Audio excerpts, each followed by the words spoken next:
All right, all right. What's up? Welcome to Say What I Mean. What's going on, Heem? How you feeling? I'm good, man. I'm good, man. Summer's counting down. It's got a little running, so I'm a little bit shiny. Apologies, but other than that, I'm doing good. How are you doing? Well, I'm actually shiny as well, but that means the show is going to shine, so it's okay. Let's let's Facts. let's go. All right, But what is not shining is the media coverage of Biden's Afghanistan withdrawal. yo. Now, I don't know how you feel about this, but in my opinion, the coverage has been awful. It's been one-sided completely. They've been introducing former generals, generals that work for defense contractors, no type of balance at all in it. Mm-hmm. Zero. So, what's been your opinion on this whole Afghanistan situation so far? Do you agree with the decision to pull out? Do you have criticisms of the way Biden pulled out? So there's a couple things here with that. The first thing is that the pullout itself, I think it's probably like the best foreign policy move an American president has made probably since like World War II, before we dropped the bomb on Japan, all that stuff. But it's probably like the best foreign policy decision since World War II. Like we've been in Afghanistan for 20 years. Hmm. I think me and you are probably like high school seniors when when 9/11 Right. happened, and then we started the Afghanistan war and stuff. Um, you know, we could have found, all the stories coming out now about we could have gotten Osama bin Laden in like 2001. That Taliban was like, "Hey, we'll, like let us go home. We'll tell you what bin Laden is. Just let us go home and stuff." And Bush and them being like, "Nah, we want to destroy your country and extract all the whatever out of it." Um, you have like stories. You have stories. I'll cover this. You have stories now with like uh uh uh Chris Murphy, Senator Chris Murphy from um Connecticut. I think it's Chris Murphy from Connecticut. He's talking about how uh yeah, we went there. I went there with Adam Kingsger, and we went to like different areas, and we saw what we were protecting in this region, and we realized we were protecting poppy fields for the opium trade, which has exploded in the last like 10 years. And considering that uh the pharmaceutical companies with this whole like opioid epidemic that's been going on in our country, it's kind of like crazy how we were pretty much using our military to, excuse me, help start this opium epidemic in this country with the prescription drug epidemic. But he was talking proud about this, and I'm like, this is 20. You do this in 2011, and you didn't say anything for 10 years until after now we're pulling out of Afghanistan. That's really like kind of that's really, I don't know why you're flexing about this right now. This is really weird. Um, the only people that enrich themselves in this 20 years were not the American people. It's been a transfer of wealth from taxpayers like me and you and people that listen to this right now to defense industry contractors and weapons makers like Boeing, Lockheed Martin, and so forth. So it's always been like a money grab. Even when we got Bin Laden finally in 2011, there wasn't any reason to stay there for another 10 years, and so they created this Right. whole fake like we're gonna create we're gonna create a country that's democratic nonsense, and all they did was put leaders up there that were corrupt U.S. puppet leaders and stuff that just served women to the U.S. and were corrupt as hell when they were like going to different people's homes and putting guns to people's heads, saying like you're gonna do this for us or whatever. Not just the U.S. military, but these are like actual like Afghanistan police and stuff, and going on in their Hmm. country. This has been this concern trolling in the media, which you alluded to earlier, about women's rights and all this stuff that's going on there, and that's all jive, that's all BS. That that country, from people that weren't affiliated with State Department people, media outlets, they're saying like the rural regions, like there hasn't been like any noticeable change in like women's struggles and stuff, women's rights in that country outside of like Kabul. So that's all Hmm. lies. We had like fake schools there and stuff, like schools that people like started to say we could educate people, but there wasn't any actually students there because that was all like really like a grift for defense contractors. And then you go back to what you said about the media. The it's troubling in our media where you have people that are quote unquote experts in defense that are talking about how we need to go back to this country, how we need to go to war, X, Y, and Z, when they don't disclose that they work for Lockheed Martin or Boeing or whatever Halliburton's called now or whatever Blackwater's called now or whatever, they purport themselves as experts without any type of like journalistic disclosure, and these people are on TV allowing them to say this stuff about no pushback. Um, it's disgusting, man. Like I don't know how you feel about it, but it's disgusting. I commend out of everything Joe Biden's done, and we've been critical of him tremendously. I think this is the Especially best foreign critical of policy. his foreign policy. Yeah, Especially especially critical critical of of that. exactly. It's probably been the worst thing about this administration. It's still pretty terrible.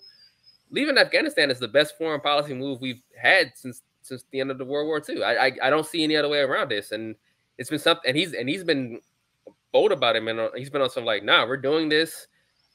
After my political rating, this is the right move, and everybody knows this is the right move. Yeah.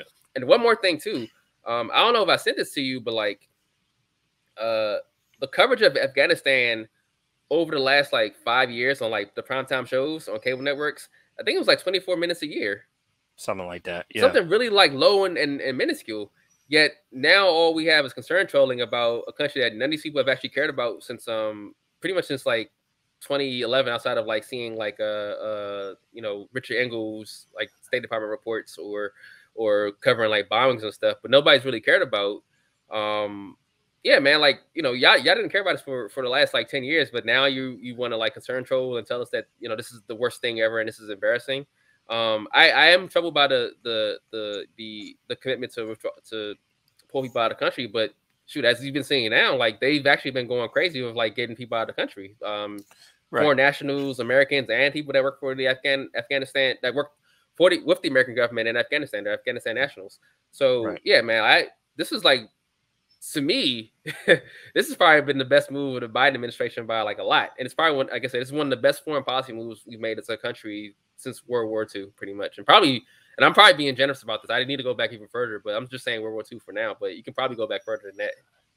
Yeah. And I have criticism of the way that they maybe executed getting out the our allies, the interpreters and stuff like Mm-hmm. that. But the coverage has been so one-sided. I'm not going to even focus on that. Yes, the overall decision is right, and it was a few things that the media have been doing that I had a major problem with. Like I saw Jake Tapper, like how did we get it so wrong? And I'm just, and Yo, then fuck all, that guy. Out of anything, fuck Jake Tapper. Fuck him. Fuck and, him. and then they kept making this comparison to Vietnam and the fall of Saigon, and they were saying that like it was a bad decision. The fall of Saigon just proves that we never should have been in Vietnam in the first place. Same, that's the Exactly. same lesson. Like, so I don't understand what's the point, and it doesn't even logically make sense. Are you Mm-hmm. saying that we shouldn't have let Saigon fall, and we should have stayed in Vietnam even longer? Is that the point they trying to make when Yeah. comparing Cabo and Saigon? That doesn't make sense. Like, because the Vietnam War was a failure. Even corporatists, most corporatists would say that. Mm-hmm. So yes, I don't understand how that's a negative to what Biden was doing, because when we pulled out of Vietnam or South Vietnam and Saigon fell, the war wasn't going well anyway for years on end. Mm-hmm. So I don't know. Let me ask you: when they make those comparisons, what are they really trying to compare? Are they trying to say that okay, we should have stayed in Vietnam for another 10 years? Well, my thinking honestly is that they're really focused on the imagery with the fall of Saigon, and so like Mhm. when Saigon fell, what happened was like you saw people like fly like on helicopters and stuff, Mm, um, like grabbing on the helicopters, like right. fleeing for lives, which I think is what they're really like alluding to, but What was the then alternative? exactly that's your point. Your point is like they're not like making the connection, the context of what's happening. In that, yeah, the Vietnam War isn't going well. So how is it supposed to end? What are we supposed to do? We're supposed to stay And, there and kill more American soldiers, just like this now. We Afghanistan. We didn't do anything in Afghanistan that did anything and, positive at all. What are we supposed to do? Stay and here for more than 100 years? if you want to draw parallels, you could do it in the other direction as well. Um, the South Vietnamese government, you go do some history and go back on it, was notoriously corrupt. That wasn't a democracy either. We were supporting brutal dictators. That wasn't for democracy. That wasn't didn't have the people interest in mind in South Vietnam. You can make the same comparison with the government in Afghanistan. Yes, I'm not a fan of the Taliban, and the women rights is absolutely important, of course. But as you mentioned, it's not like women's rights are spread through the whole country. You had brutal warlords ruling certain sections. Now, not all the warlords was brutal, but it just goes to show you we have to make alliances when you do these offensive wars. And some people might argue that Afghanistan wasn't an offensive war because of 9/11. But if you go back through that whole situation, it was reported that the Taliban did offer up Bin Laden several when the times, Iraq apparently. War. Yep. When the Iraq War, when the Afghanistan war was first about to kick off, when they realized the U.S. was about to invade, we turned it down, invaded, and you can make an argument on both sides. Maybe we still should have did it because the argument was, okay, they was giving Al Qaeda a safe haven. Okay, you want to make that argument? All right, fine. But why did we pull out when they had Bin Laden corner in Tora Bora? All this is documented. There's no conspiracy theories. This is all documented. We pulled back, went to Iraq. That was another disastrous war. Jeez Louise. So Obama ran on getting out of the Iraq war, which he semi did, but not fully when he was president. And he said he was going to keep up. He was going to focus on Afghanistan, quote unquote, the good war. The smart war. The smart war is the what smart he said. war. Yeah, okay, of course. Quote unquote, the smart war. All right. And he had the opportunity to pull out, especially once Bin Laden was murdered. Should have pulled out then. That was the perfect opportunity. Before that, because he was boxed in with the surge. And to Biden credit, he was against the surge back in the Obama administration. Because I actually remember reading articles back at that very time, that he was against the surge. But he was like basically the only one in the administration that was against the surge. So I don't like Biden, but I give credit where credit is due. I was kind of nervous he was going to reverse course because, they've been coming down on his head. They've been, they sound like us on reverse on Biden head. But I'm just like, I read out of the loop because I'm like, this must be a Twilight Zone, because the one thing that Biden does that I like, and I'm about to give him credit on, he's getting killed for. He's getting, it's incredible, man. It's absolutely incredible to see. I'm disappointed in progressive stuff. Why so? Not enough progressives have had his back in this decision. I'm like, they letting him get hammered. And if I was a progressive, I'd be demanding to get on cable news. I'd be all over social media. I'd be making my own IG, my own YouTube videos in full support of what the administration is doing. But instead, progressives are staying quiet. Most of them, anyway. I think Ilhan Omar has came out in support of it, but she's one of the few. For the most part, progressives have been fairly quiet about this. And to me, this is the time where you come out and you give them complete support. You criticize them when you need to criticize them. Support them when you need to support them, issue by issue. And we wasted $2 trillion in Afghanistan. That could have been used way better. You could have got free college with that. You could have had economic investments with that. There's a number of different things we could have did with that money that we wasted in Afghanistan.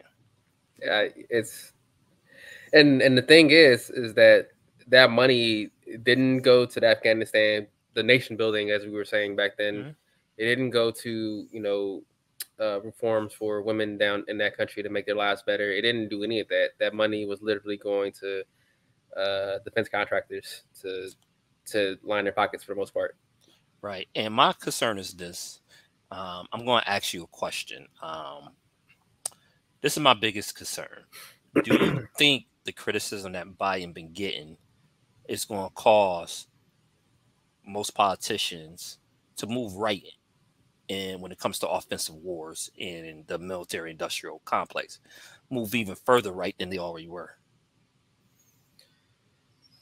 I'm wondering how right they can go. I mean, we just had a 20-year war where there really hasn't been any tangible. Do you? I mean, and then you step back and you're like, well, we're in Germany right now. We have bases in Germany and then in Korea, and we have like a global empire. Like people kind of don't want to see America as that, but we have bases like all over the world. So how far right are we going? Like, are we giving the entire? Are we giving? Are we going to have $1 trillion military budget now, or $2 trillion military budget? How right are we going? Well, it's already getting close to $1 trillion. Yeah, that's what I'm getting at. It's like But we're at like a really unsustainable point. And I think what I'm concerned about, if like what could happen is that you're gonna start seeing money getting pulled out of like stuff that people like really need that just always been there. Like, hey, let's take money out of the Social Security now for military. Hey, let's take money out of education for military, which has already been kind of happening slowly anyway. But let's make a big statement about this now. I'm not saying that it couldn't happen. I'm just trying to figure out how more right can we go, because it can definitely go more right.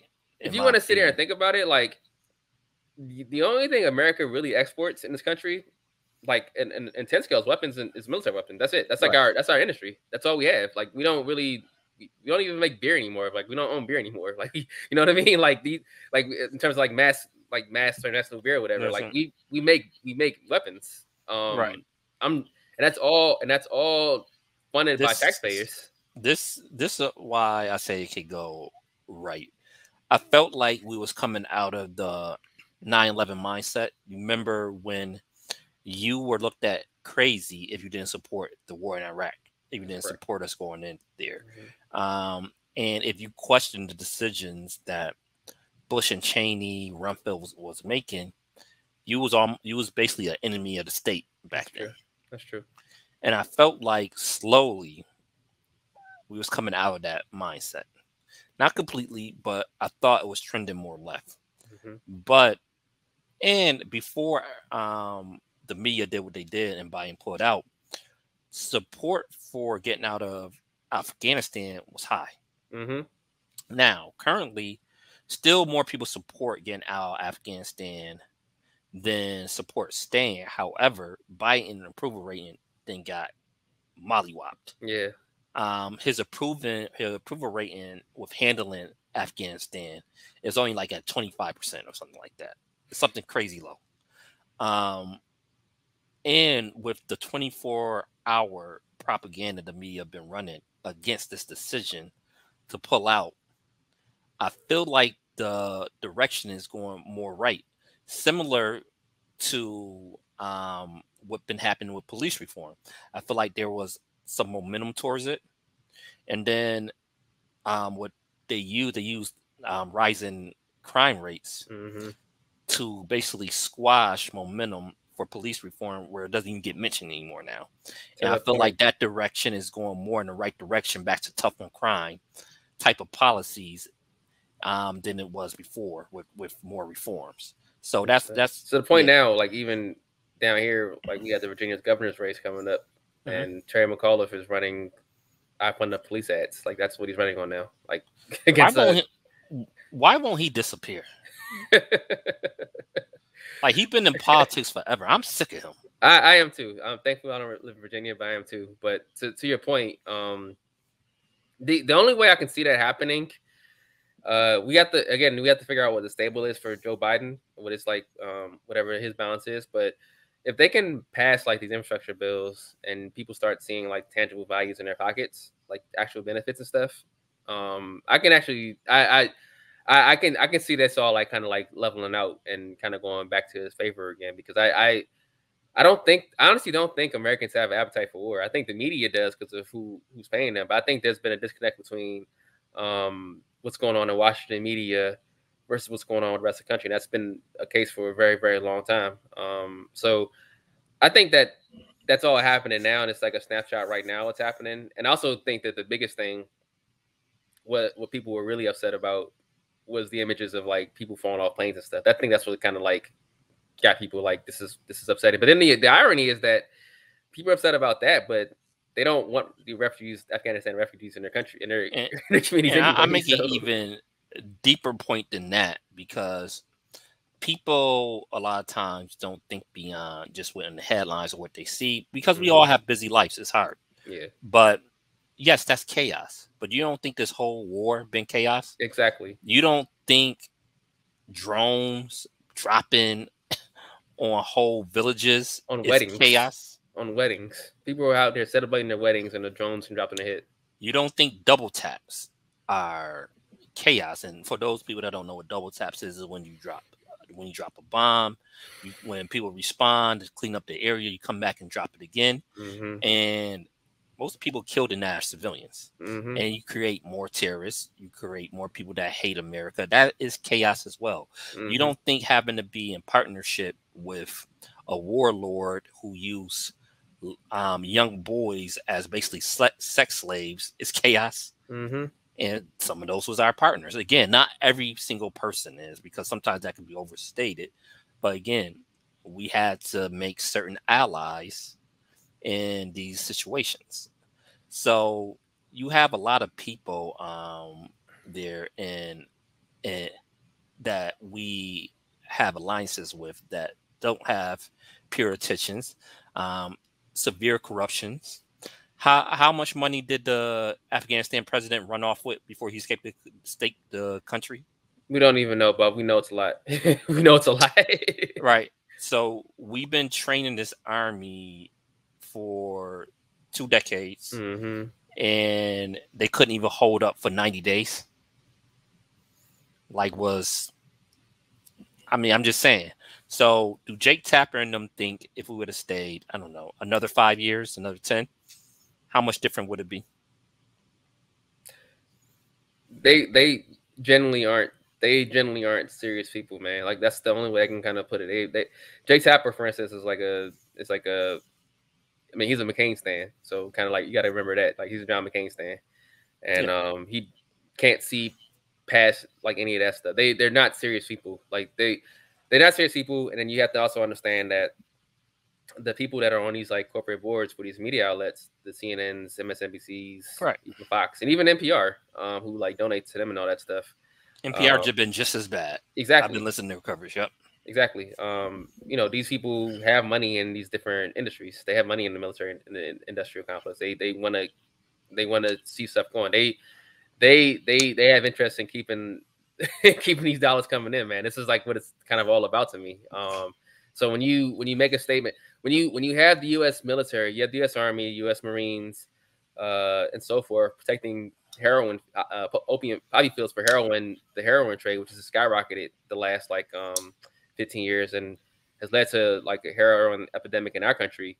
Is that really what we need to be like using our military taxpayer dollars for? Is by putting people to protect heroin fields, or like you Right. said before, to protect some of these like some people. I'm kind of like don't like the term warlords in some of these instances because some people aren't really like quote Right. unquote warlords, but Right. to say like yeah, some people are like actually like using these weapons to enrich terror on their communities. To you know, I listened to Megan McCain doing her control trial this weekend. She was upset about like the Afghanistan women and stuff, with no concern about, like you mentioned earlier, the Afghani women that lost their sons and their uncles and their granddads and their husbands, brothers through like And, these drone strikes and stuff that we had, or through the war that they had in the country and so forth. It's just concern trolling.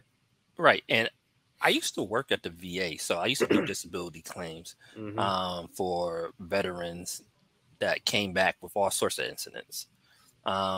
When somebody's missing a limb for basically no reason, I mean, how do you explain that? It's crazy. And just because we pulling out our military troops doesn't mean we can't fight for women's rights in Afghanistan, because you can fight for women's rights in other ways. Now, is it going to be easy? No. Mm-hmm. Is it going to happen tomorrow? No. It's going to take a long-term pressure campaign for this to happen. So, but just having it with our military is not getting the job done. Yes, women rights advanced in certain areas, but like you saying, not throughout the whole country. Mm-hmm. Because the Taliban still had control of most of the country before this, Yeah.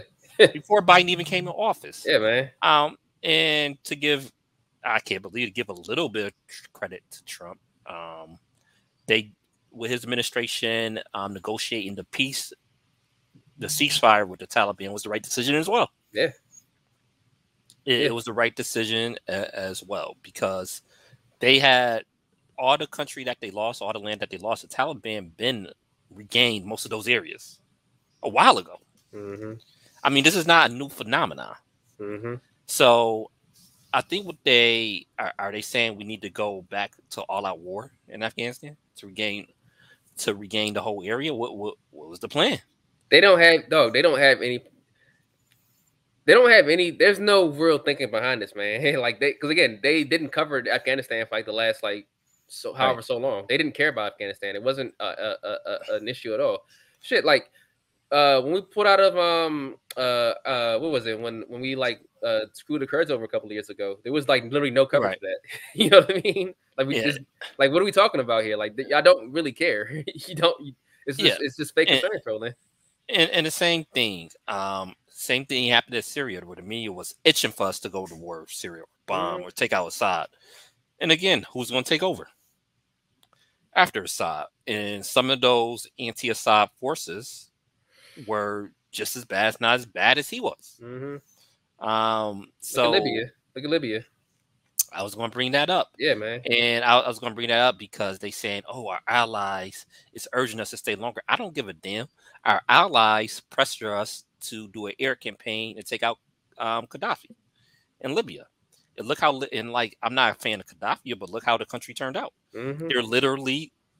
They literally selling people with our skin tone in Libya right now. There's literally slave trades. Yeah, man.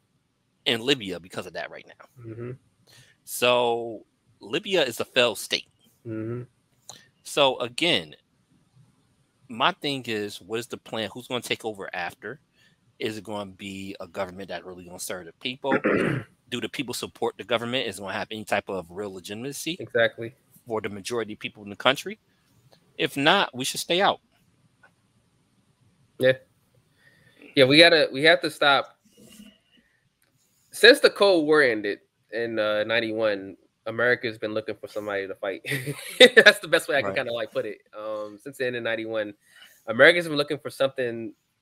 When I say America, I mean the military-industrial complex has been looking for someone to put his crosshairs on, quote unquote. And the terrorism thing was like the best con. It's like, let's go ahead and go against terrorism. Let's fight this nebulous force that we can just continue fighting forever and give money to and stuff. And it hasn't worked. It's been a mistake. It was a mistake in Iraq, but we decided to invade them for no apparent reason and end up destabilizing an entire region, probably forever now. And it's been a mistake in Afghanistan where we were the terrorists, pretty much. We were the terrorists in Afghanistan, and we when we pull out officially next week, it'll be like September 10th in Afghanistan, 2011, 2001. There's no change at all, and that's because we didn't do anything to change the lives of people in that country and stuff. And so, I noticed what I hope is that we don't go to the right and say let's give the military trillions more dollars. I hope that we instead sit back and say, well, why were we in Afghanistan for 20 years and nothing happened of any tangible benefits to people? Like, what are we doing wrong in our foreign policy? I know that's not the American way.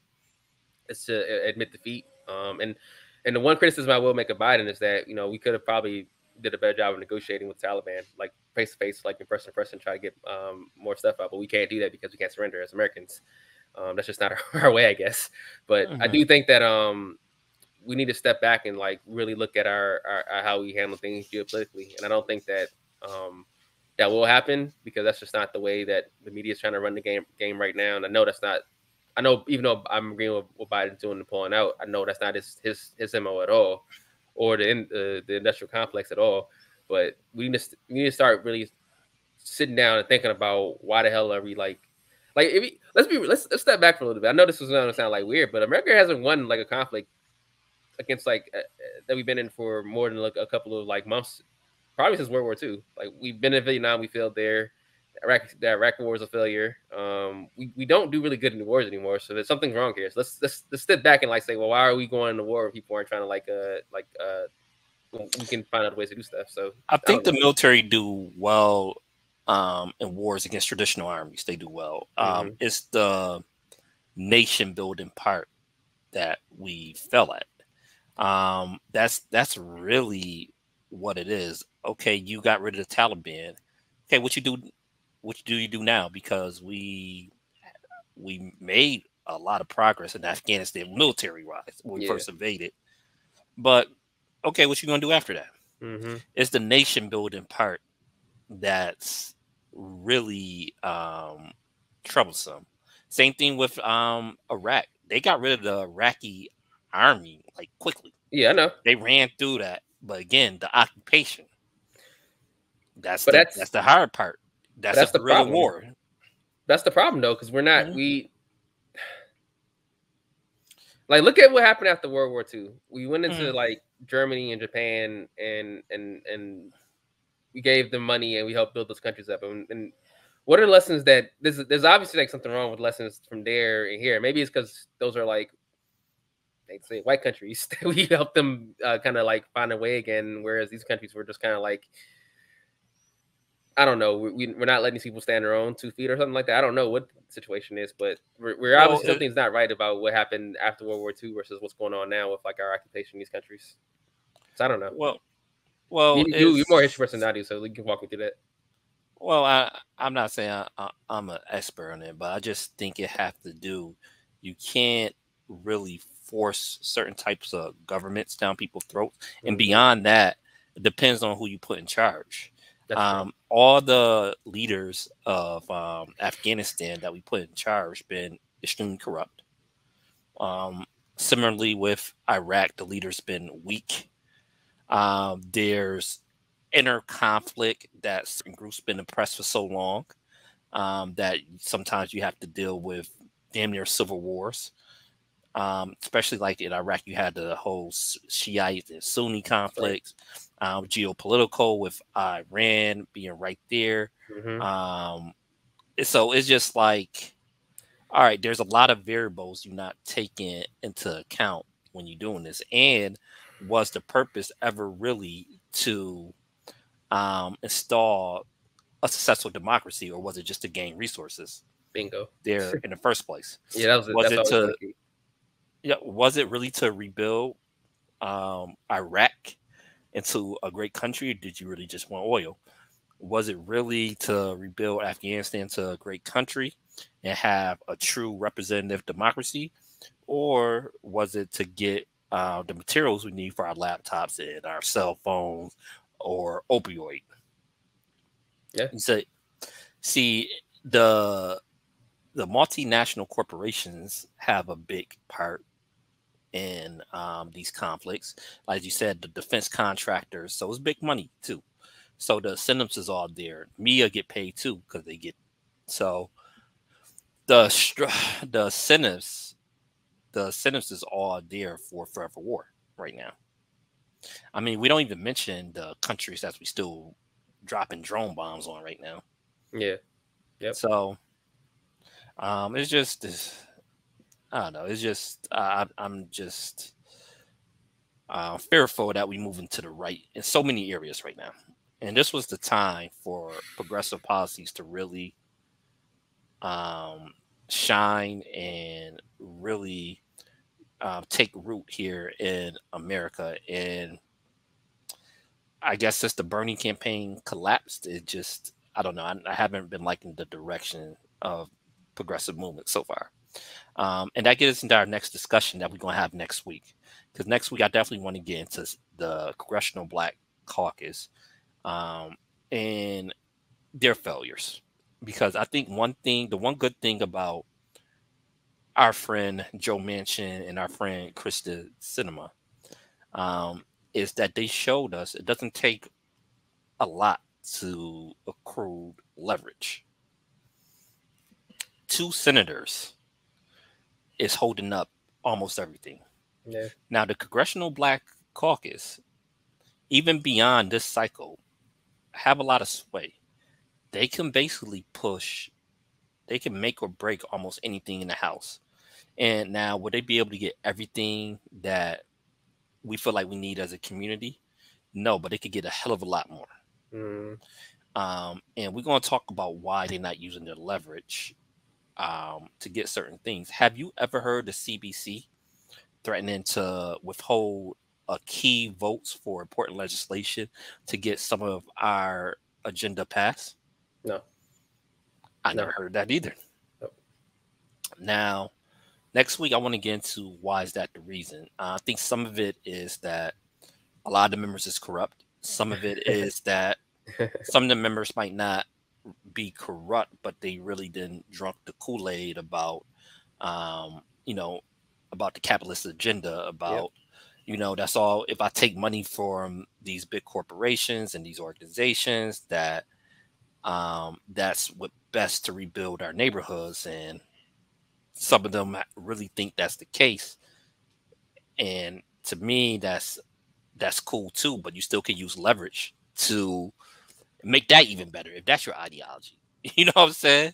They're You not rabble rousers though. Like right, they want to be insiders. That's kind of what it looks like. right. If you really feel that's what we need to do, how come they don't stage or withhold votes or threaten to withhold votes to get more money allocated to start up black businesses and startup training or entrepreneur programs in our communities?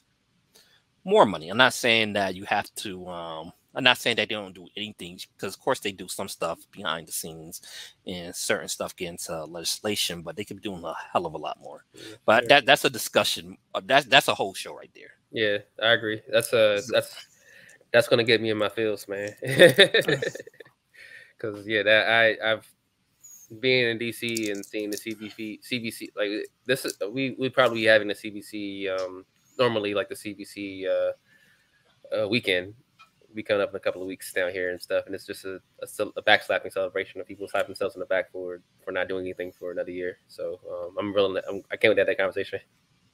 Right. And one of the things we'll talk about this next week too, we have to start doing with politicians in general. They brag about how much money they brought to this community, but I want to know where did that money go and what was it for and what was the results? What's the data? Hmm. I agree. I would love to Yeah. see that. All right. But thanks again. Thanks for tuning in. Make sure you share, subscribe, all that good stuff. Word. Peace. Peace.